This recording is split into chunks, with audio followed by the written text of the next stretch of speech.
right, so now I'm going to talk about America, and I'm going to save a supermarket in California for our next Collaborate session because it's a little bit shorter, and I want to make sure that we have time to talk about it and other work next week.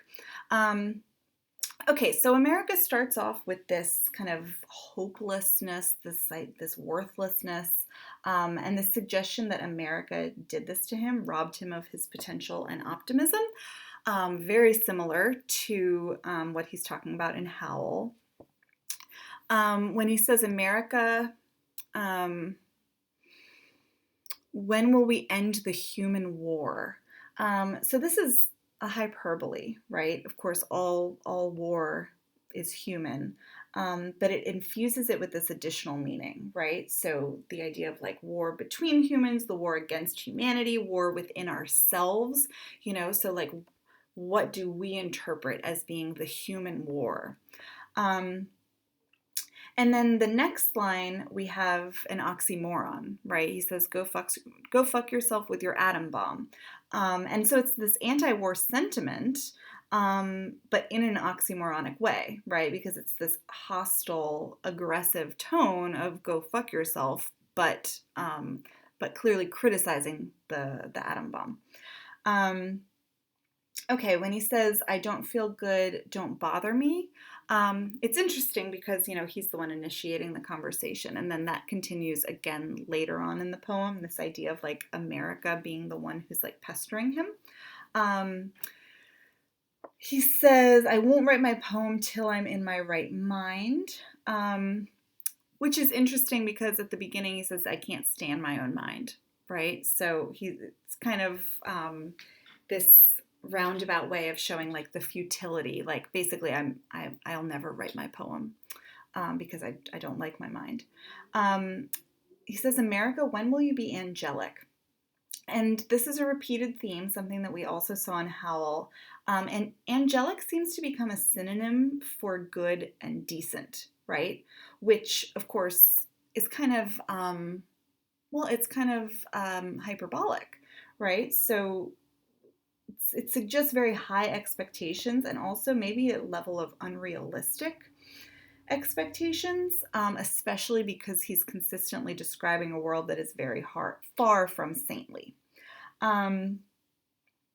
Okay, this reference to your libraries full of tears, of course, could be seen as a reference to writers who are driven to drug use and stripped of their potential, but it could also relate to the censorship of American libraries, right? So the fact that Howl itself was actually banned. When can I go into the supermarket and buy what I need with my good looks? Probably an allusion to the superficial nature of America. We have, again, a reference to machinery, which we talked about in terms of Howl. This idea that we're all kind of part of this bigger machine. You made me want to be a saint, again, relating to this this saintliness and these heaven references. And it shows this optimism, right? The way that he's been disappointed by reality. You made me want to be a saint, almost like, I trusted you and look what you did. So returning to that theme of idealism versus reality. He has a reference here to William S. Burroughs, who was exiled for, I think, like carrying drugs. And he says that he won't come back. It's sinister, which seems to be a reference to America. And he's asking this question of like, are you being sinister or is this some form of practical joke? Basically, like, can you really be so hostile and so insidious, or is this some sort of elaborate joke? Because it seems like it couldn't be real.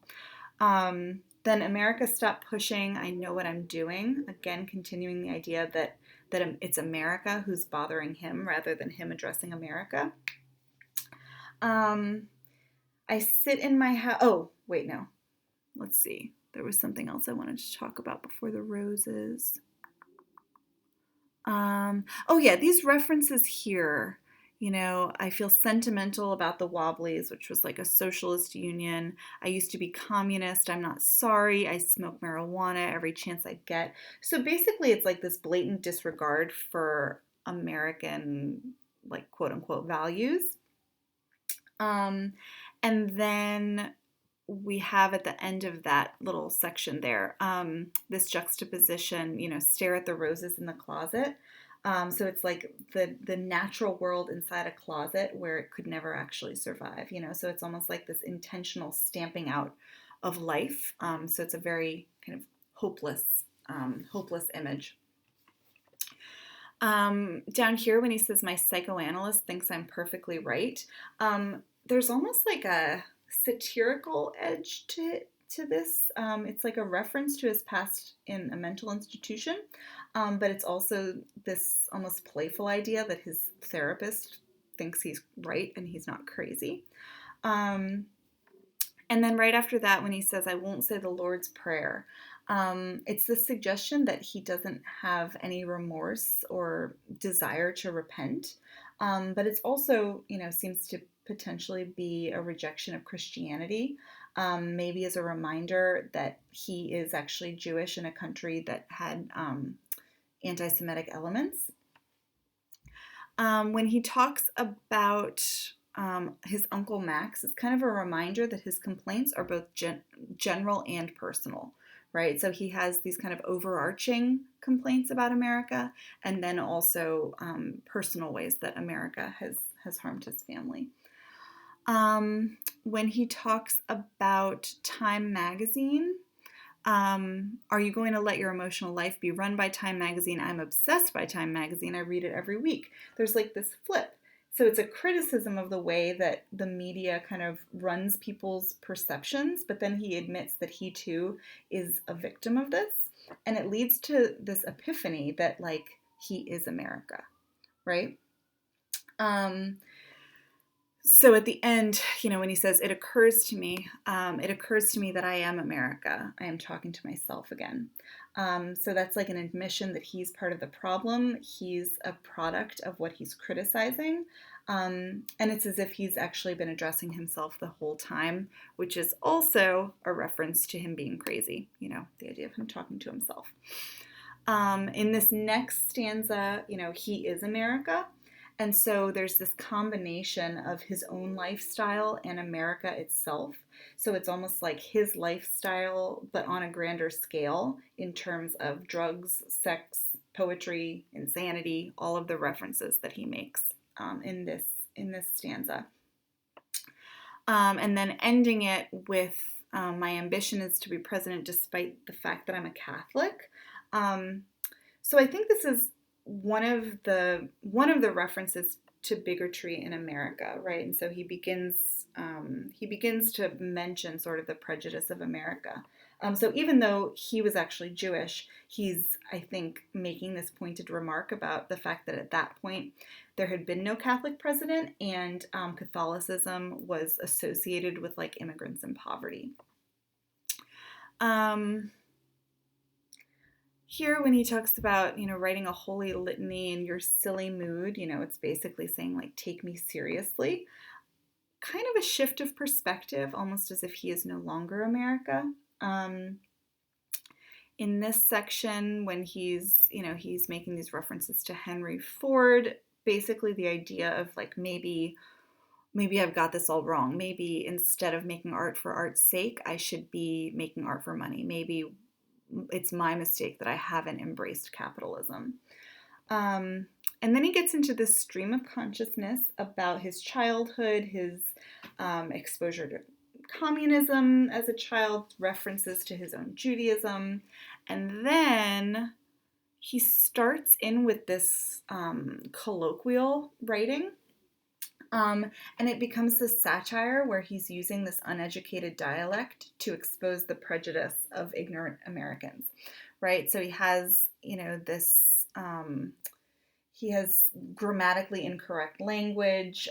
He's using the vernacular. He's using these slurs to show how ignorant Americans accept the status quo.